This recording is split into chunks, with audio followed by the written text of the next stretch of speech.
The Turtle of Oman by Naomi Shihab Nye, and I hope I pronounced that correctly. First chapter, Earplugs. Arif al-Amri stared at the Muscat International Airport security guards.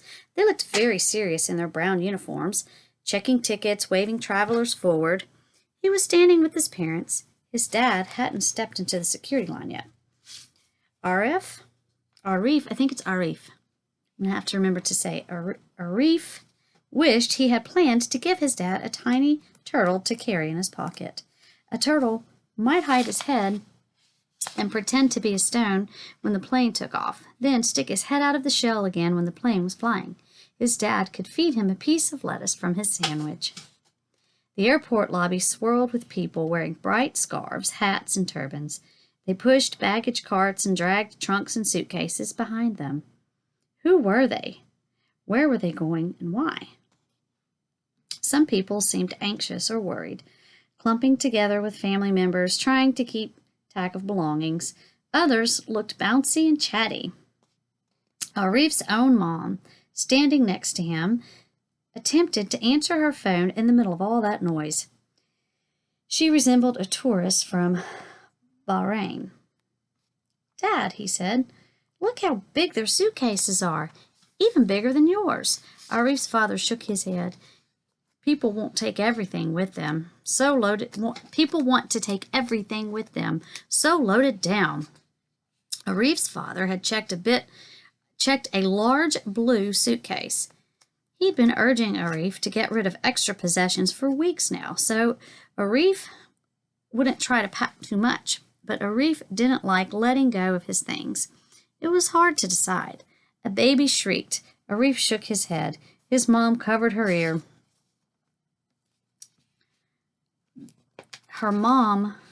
His mom covered her ear that wasn't on the phone. So she's talking like this.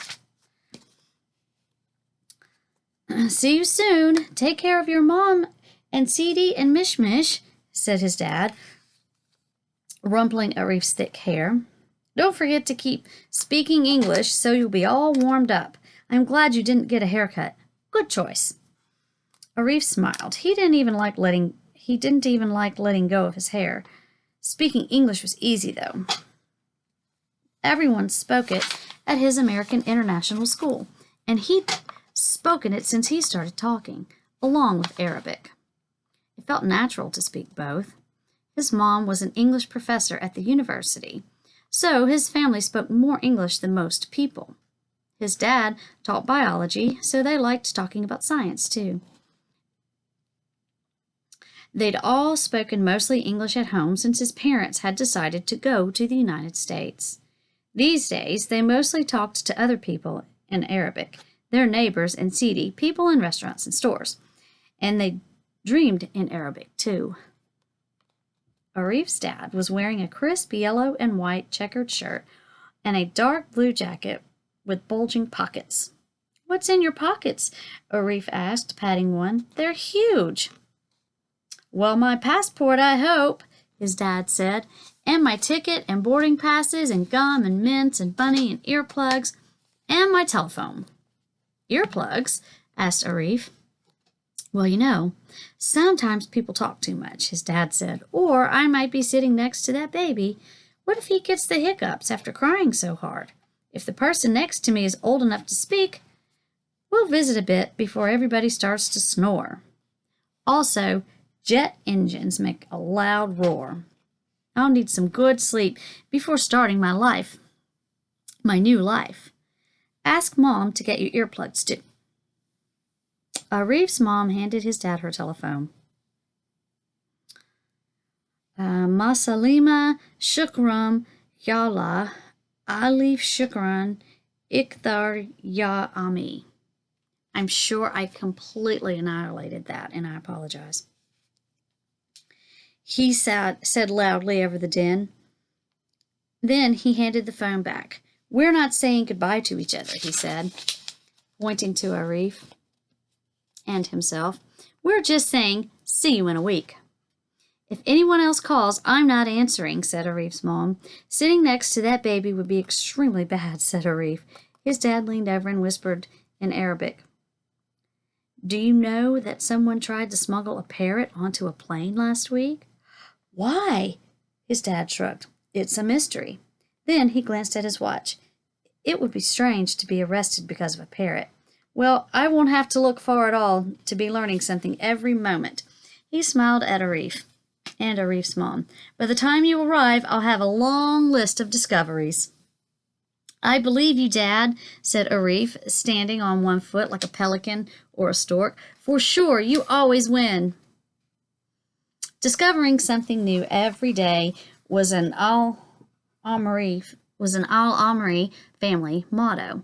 Arif's father said people started playing this game the day they were born. That baby was probably just learning how loud his scream could be. In your notebook, you wrote down new ideas or even scraps of new information. This is a good idea. Nothing was too small. Even the definition of a small word qualified.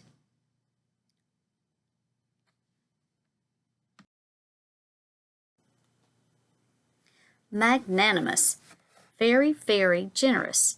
Stupefaction, shocking, astonishing. Arif's father liked making lists and had a stack of thin black notebooks that he'd been keeping over the years with lists on every page. He wrote in Arabic and English both. He wasn't taking these notebooks to the United States, though. He was only taking a new blank one. Arif liked making lists, too, but used blue and red school notebooks. His mom kept her new discoveries in the computer. It was a game that never ended. Usually, Arif and his parents traded discoveries at the dinner table.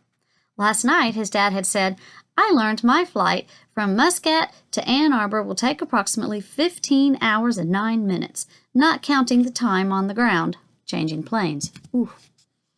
That means you will have to eat breakfast, lunch, and dinner in the sky, said Arif. And maybe a snack, too, said his dad.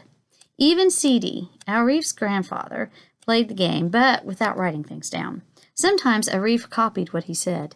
Sidi specialized in geographical information, such as sultanate facts. Oman is the last sultanate on earth besides one other, Brunei Darussalam, that none of us have ever visited. A sultanate has a sultan as a ruler, not a president or a queen or a pharaoh or a prime minister. The sultan is the boss. You don't see him very much. Number 4, one-fourth of the people now living in Oman started out in other countries. They came to Oman to work or to find a safe place to call home. Some just fell in love with the country and stayed. Sidi was fascinated by this because Oman had really changed during his lifetime. When he was a boy, there were very few people from other countries living there. Arif's discoveries specialized in animals. His favorite topic? Turtles are my favorite.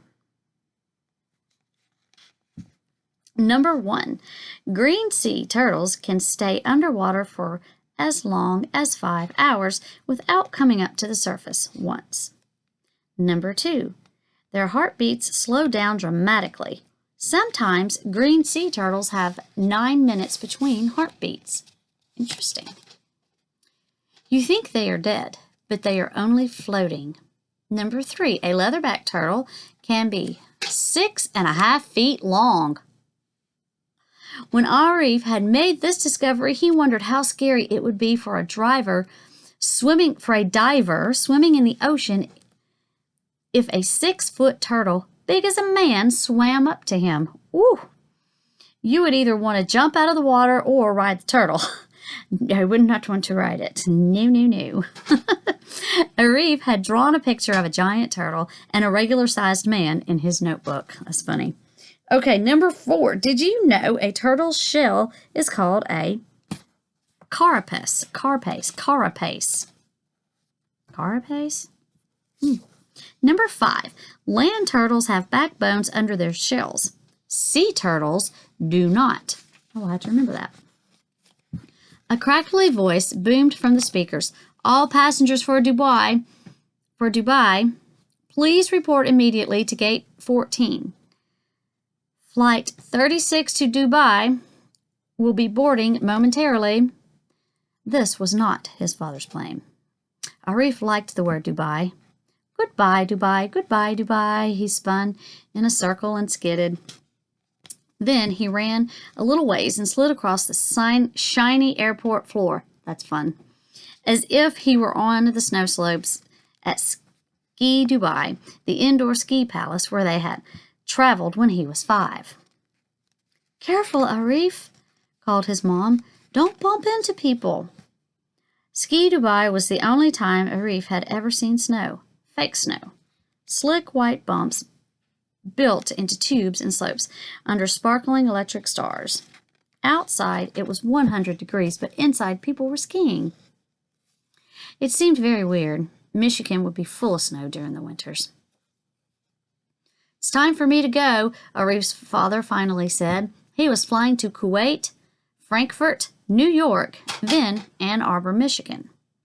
Time for him to go through security, where Arif and his mom couldn't follow. Arif's dad leaned over and kissed the top of Arif's head. Take good care of your mom. Promise? Help her get ready. Do everything she says.